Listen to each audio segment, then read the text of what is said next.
अमेठी का दिलचस्प चुनाव, स्मृति ईरानी का नामांकन और कांग्रेस के अभी तक प्रत्याशी का मैदान में नहीं उतरना। ये कहानी है अमेठी लोकसभा सीट की, जहां पर आज स्मृति ईरानी ने अपना नामांकन किया। तीसरी बार ये नामांकन हुआ है। 2014 में प्रत्याशी के तौर पे थी, हालांकि वो चुनाव वो हार गई, लेकिन 2019 में राहुल गांधी को 50,000 से ज्यादा वोटों से हराया और उसके बाद केंद्रीय मंत्री बनी और लगातार अमेठी में आती रही। और उसके बाद इस बार 2024 में एक बार फिर से कांग्रेस को उसके कहे जाने वाले गांधी परिवार के गढ़ में चुनौती दे रही है। ये तो स्थिति काफी दिलचस्प है, लेकिन उससे ज्यादा दिलचस्प ये हो रहा है कि आखिर कांग्रेस का प्रत्याशी कौन होगा। कांग्रेस की तरफ से उत्तर प्रदेश की इकाई ने सीसी की बैठक में राहुल गांधी का नाम प्रस्तावित किया। इसके अलावा प्रियंका गांधी का नाम कहा गया कि रायबरेली से वो चुनाव लड़े, लेकिन अभी तक कांग्रेस ने अपने पत्ते नहीं खोले और ये तय नहीं किया है कि आखिर इस लड़ाई में चुनौती कौन देगा। इसने इस पूरी सीट के समीकरण को और भी दिलचस्प भी बना दिया है। तमाम चर्चाएं जोरों पर हो रही हैं और इसके साथ ही साथ ये भी माना जा रहा है कि इतना समय लेने का कुछ तो कारण है। कांग्रेस इस सीट को लेकर के काफी रणनीति के साथ उतरने की बात नजर आ रही है। लेकिन स्मृति ईरानी आज अपने पूरे लाव लश्कर के साथ में जमीन पर दिखाई दी। बड़ा रोड शो हुआ जिसमें मध्य प्रदेश के मुख्यमंत्री मोहन यादव पहुंचे। उन्होंने स्मृति ईरानी की तारीफ की और ये भी कहा कि इस गढ़ को तोड़ने का काम उन्होंने किया था और इस बार भी जनता का साथ उन्हें मिलेगा। उन्होंने अपना भी उदाहरण दिया कि किस तरीके से मध्य प्रदेश में मुझ जैसे कार्यकर्ता को मुख्यमंत्री बनाया गया, लेकिन गांधी परिवार में अगर आप बेटे हैं, बेटी हैं, तभी आप मुख्यमंत्री या प्रधानमंत्री बनते हैं। और सीधा सीधा आरोप गांधी परिवार पे लगाया।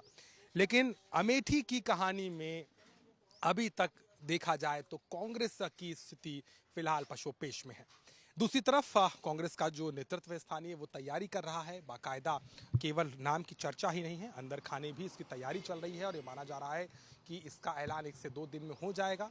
3 मई आखिरी तारीख है जब नामांकन होना है अमेठी का और उसके पहले कांग्रेस पार्टी को यह तय करना होगा कि आखिर यहाँ से कौन उतरेगा। कुछ नेताओं का कांग्रेस में मानना है कि इस समय जो माहौल है अमेठी का वो गांधी परिवार के पक्ष में है और ऐसे में ऐन मौके पर ही प्रत्याशी को उतारना उसके लिए ज़्यादा फायदेमंद साबित होगा। ये भी कहा जा रहा है कि जिस तरीके से स्मृति ईरानी लगातार यहाँ पर अपना कैंपेन कर रही थी, पिछले 1 महीने में 20 दिन से ज़्यादा वो सक्रिय यहाँ पे रहे, उन्होंने लगातार गांधी परिवार पर निशाना साधा है। उसका सिंपैथी भी कहीं ना कहीं कांग्रेस पार्टी को लगता है कि उसे मिल सकती है। लेकिन इन सबके बीच में अगर देखें तो रायबरेली पर भी कहीं ना कहीं अभी भी पशुपेश की स्थिति है और वहां ना तो कांग्रेस ने अभी प्रत्याशी दिया और बीजेपी भी रायबरेली में अभी तक तय नहीं कर पाई है कि वहां मैदान में कौन होगा।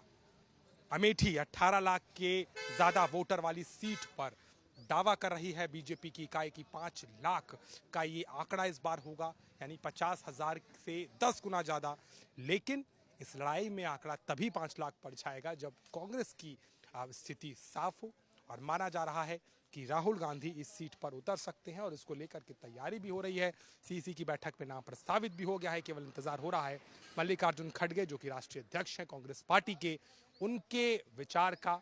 लेकिन महज 4 दिन शेष रह जाते हैं आज की तारीख से और ऐसे में कांग्रेस पार्टी के ऐलान पर ही अमेठी की लड़ाई टिकी है। स्मृति ईरानी अपना दावा कर चुकी हैं, लगातार प्रचार हो चुका है और इस वक्त की स्थिति में देखें तो स्मृति ईरानी अपने रिकॉर्ड को बढ़ाने और कहीं ना कहीं अमेठी में एक बार फिर से कमल खिलाने की कवायद में शक्ति प्रदर्शन कर रही हैं। लेकिन अमेठी की कहानी अभी भी राहुल के बिना अधूरी नजर आ रही है।